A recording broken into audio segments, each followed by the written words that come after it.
Naisip mo na ba kung ano ang tumatakbo sa isip ng mga hayop? Bago sila mapunta sa ating hapagkainan, ngayon, hihimayin natin ang isang napakagandang animated short film na may pamagat na Pygmy. Dito sa simula makikita natin ang isang truck na puno ng mga baboy na papasok sa isang slaughterhouse. Pero kakaiba ang isang ito.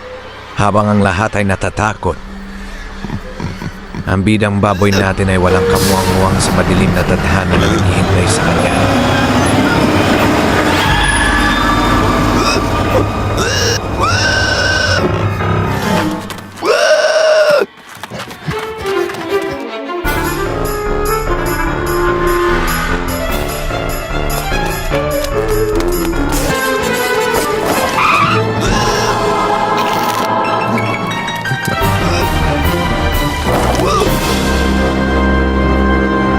Matapos makaligtas sa isang aksidente, napadpad siya sa isang kakaibang bayan.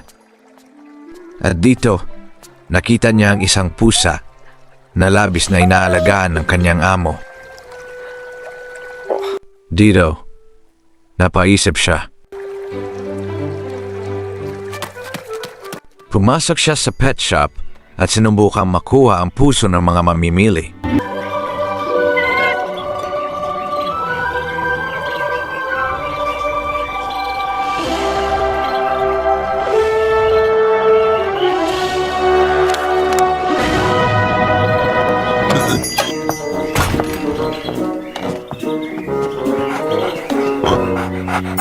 Pero mas pinili pa rin ang aso.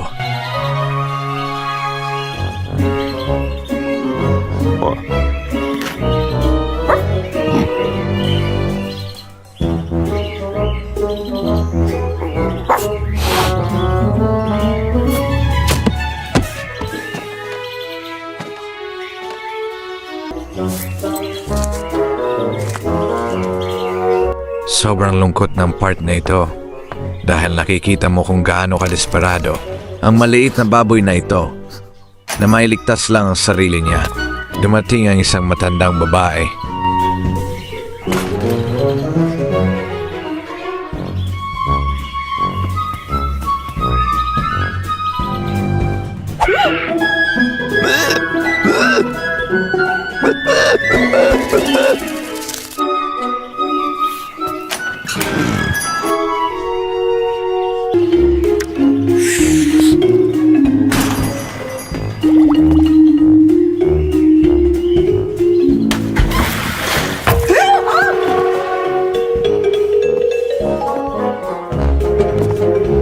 Ginawa niya ang lahat para lang mapansin at mapili siya ng mga mamimili, pero hindi pa rin sapat iyon para mapili siya.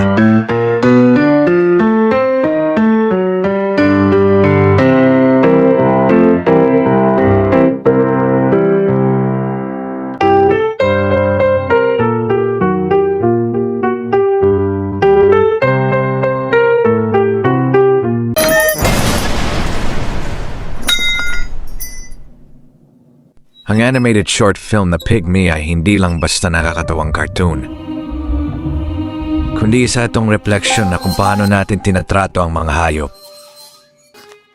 Bakit ang pusa at aso ay tinuturing nating pamilya, habang ang iba naman ay pagkain lang?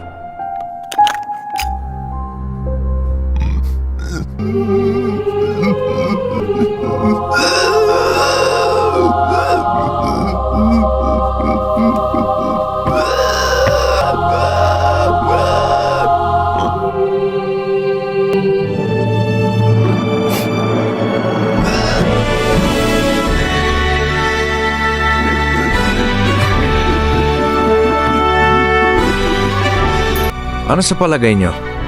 Ay comment ang inyong reaction sa ibaba. At huwag kalimutan mag-like and share. Thank you for watching.